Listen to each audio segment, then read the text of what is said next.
controversial parenting tag. I just filmed the 20 questions mummy tag. Go and check that out. I will link that around here somewhere. I'll put a card up here maybe. This tag can cause issues, I guess, just because it's based around your own opinions, how you feel about kind of parenting situations. So I may disable comments down below. I will see how we go. Just remember that these are my opinions and my opinions alone. Everything in here I feel are things that I don't judge other people on. So the opinions that I'm about to give are just how I am, and I actually have a lot of friends and family that do the opposite to me with these topics, and it doesn't faze me whatsoever. I think that it is something that you do to meet your own needs, to get through life. It's just one of those things. So please refrain from negative comments. Don't judge me on anything. I am not judging anyone else on the way that they do it. I don't know, I feel like I just need to put that out there. And a few of the videos that I've watched on this tag, everyone starts with the same disclaimer, like, don't judge me, don't get nasty. Alright guys, let's get into the video. So question 1 is pro-life or pro-choice? Pro-choice all the way. I feel very lucky that my children have been in great health.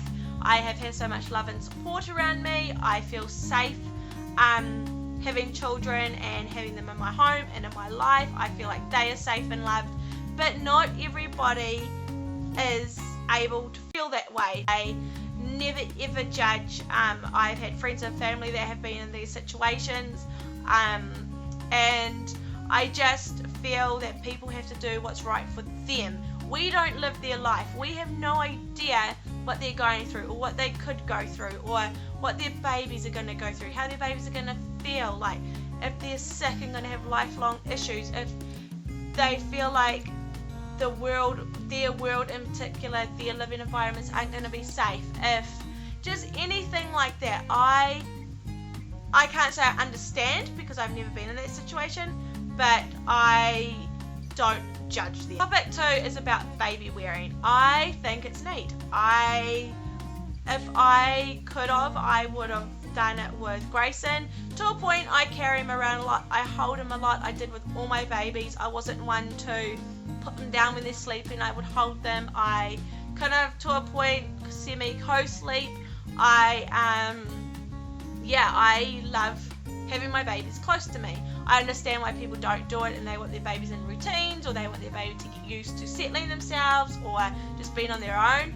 For me, I love having them close to me.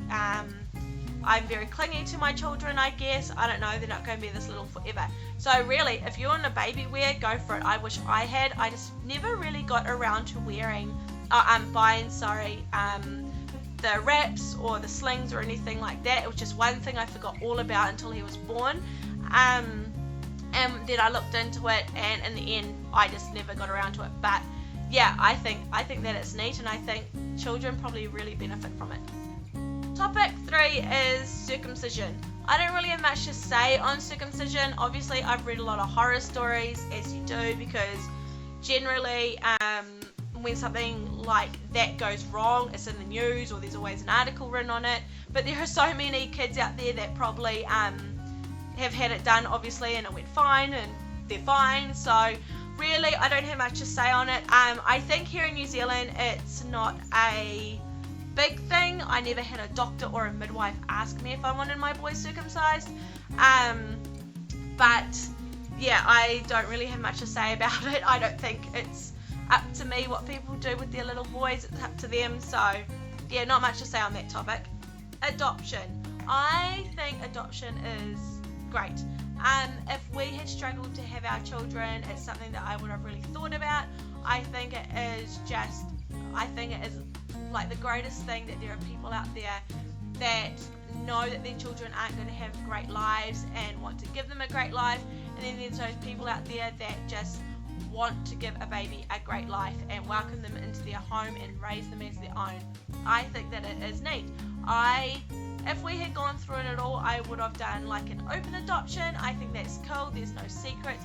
Not that everybody that does adoption hides it, But with an open adoption, there's no secrets, everything is out in the open, and the children have that chance to know their birth parents. So, you know, I think that's the best type of adoption, but I guess, again, it just comes down to circumcision.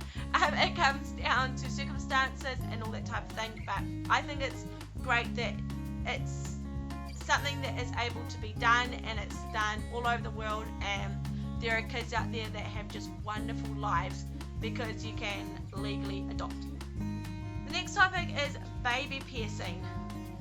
This, I guess I don't really have an issue with either. I see little girls with their ears pierced and it's cute, I understand it, but I think that it's something that the kids have to decide for themselves. I, for myself, would not get my baby's ears pierced at all, but I mean, I don't look a mother up and down if a little girl's got her ears pierced. Just for me, I'd rather wait until my child can get their own permission to have it done, I guess. The next topic is breast milk versus formula. Oh, I'm all over this. I have to try not to ramble too much.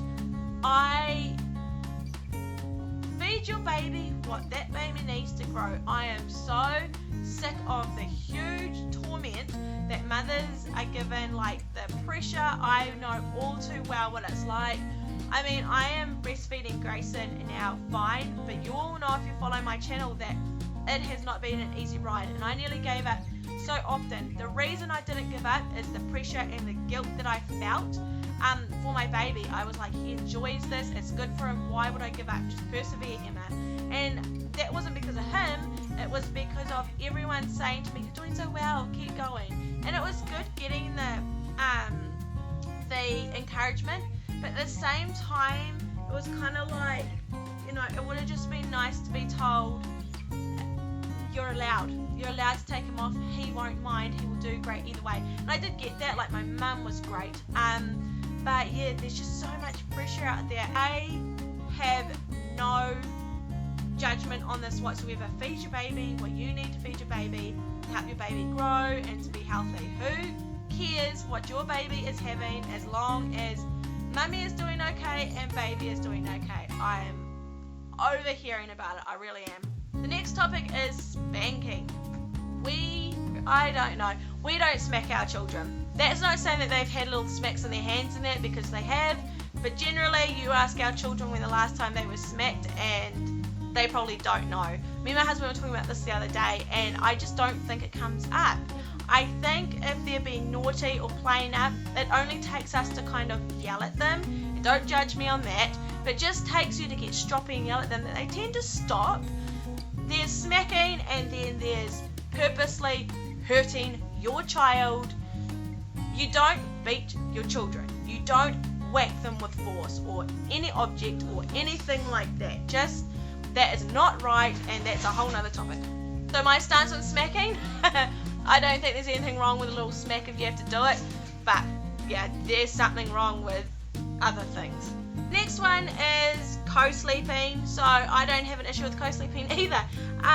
We do it. We don't set out to co-sleep. All of our children have their own beds. Grayson's got his cot in our room, that kind of stuff. So I love to have my children near me, especially as babies. Grayson will be in our room in a cot until he is about 1, and so with the other boys. Co-sleeping though, like in our bed. I would rather they were in their own bed, but that's purely so then I've got more room. They all go to bed in their own beds, and so does Grayson. But during the night, Bentley will come and go, and Grayson will wake up and want a feed, and he'll fall asleep with me and things like that. So pretty much, yeah, sleep between their beds and our beds when they're young. Next topic, home versus public versus private versus charter schooling. It doesn't worry me how you school your children. So the next topic is vaccinations, and this is kind of where I do have a bit of an opinion. I believe you should vaccinate your children.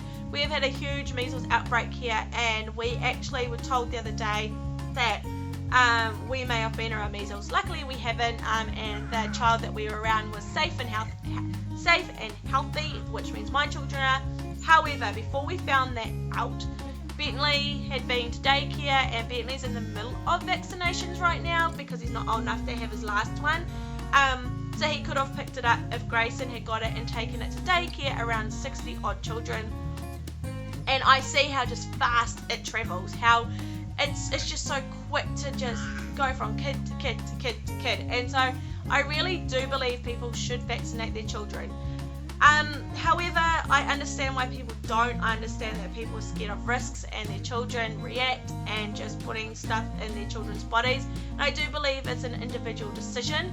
And because my children are vaccinated, I feel safe anyway. I feel like I've done what I can to keep them safe. However, I just hope that those that choose not to vaccinate don't put my children at risk. They have chosen what they think is best for their child, but I just hope, if someone knew that their child was sick, like we did with Grayson, that you stay away from my children, because Grayson's not yet able to have MMR and all that kind of stuff yet, so he could obviously catch things. And yeah, I understand why people don't do it, but also hope that they understand why I'm like, stay away from us. So I get really annoyed when I find that someone has been around all this and bring it around my children. I'm like, well, this is my decision, that's your decision. Don't knock my decision. I think I rambled about that long enough, but you see where I'm coming from. The next one is medicating children. Medicating children, I guess normal medications like antibiotics and Nurofen and Panadol and all that, yeah, whatever, your children need to get healthy again. I don't really want to go into that because I don't have children with health issues that need regular medicine, so I don't. The one thing I don't believe in though is like things like, the old medicine, Tixilix and Finnegan. I understand people use them, like I did use Tixilix on Jaden when he had chickenpox, because it's like an antihistamine but also makes him a bit sleepy and just to get a little bit of sleep. But people that just give their child that because they want a good night's sleep, no, I do not believe in that, and I understand why they took Tixilix and that off the shelf because of this reason. You don't medicate your children just because you want some sleep. So on that kind of side of things, I don't believe in that. Obviously if your child is just so sick and needs a bit of sleep, yeah, for your child's sake, but for your sake, no, I don't believe in that kind of stuff. And then, yeah, if your child actually has health problems that they continuously need medication for, that's not up to me to judge. I wouldn't know. I've never been in that situation. The next one is cloth versus disposable diapers. We just use disposable because I'm lazy. That's pretty much what it is. I just feel like it's easier. I'm not even going to go into that. Use whatever you like, whatever you think is easier, but we use disposables. The crying it out method. Do I elaborate on that? I don't like it. I personally not for a baby. So we will put Grayson in his bed and he will have both a moan and groan. But if he gets himself physically upset, I go in and get him. I'm not going to sit. What are you doing? I'm not going to sit and listen to my baby cry. My baby wants me. My baby needs me. Here he is right now. My baby wants to be loved. My baby wants to be touched, and I'm just not going to let him sit in his bed and cry. However, once they get older, like Bentley, we do, because I kind of with my children know where there's a fine line. Like I know when he's upset or scared, and I'm not going to leave him. But if he's just in bed and just being silly and just wants us, I will kind of leave him in his room a little bit to kind of cry and have a meltdown and all that. But we always go back in and check him. But so I think it is about the age. But as a baby, when they can't tell you what's wrong, I think that's what it is. I think it's until they can communicate. I don't believe in letting your baby cry. Not for long periods of time. Not even for, I don't know. If they're lying in their bed and crying and you're like, oh, they're just tired and grizzly. How do you not know that their tummy's not hurting? Or they've got like a piece of cotton from their socks wrapped around their toe? Or, I don't know, how do you not know that they are actually physically scared? Or they miss you? Or they just wonder where you've gone? It breaks my heart. Honestly, I can't let my baby cry it out. Okay guys, so that was the controversial parenting tag. I hope no one took offence to anything I said. Like I said earlier, I'm not one to look you up and down or judge you or not want to know you if you disagree with me. All of those topics, I kind of feel like I don't really have an opinion either way, just some of them I kind of have a more stronger belief on. But I have friends and family that have different opinions on all of those topics with me, and we still get along fine. We parent our kids the best way we can. Alright guys, I'll see you guys in my next video. You say don't forget to thumbs it up. Don't forget to subscribe. Bye.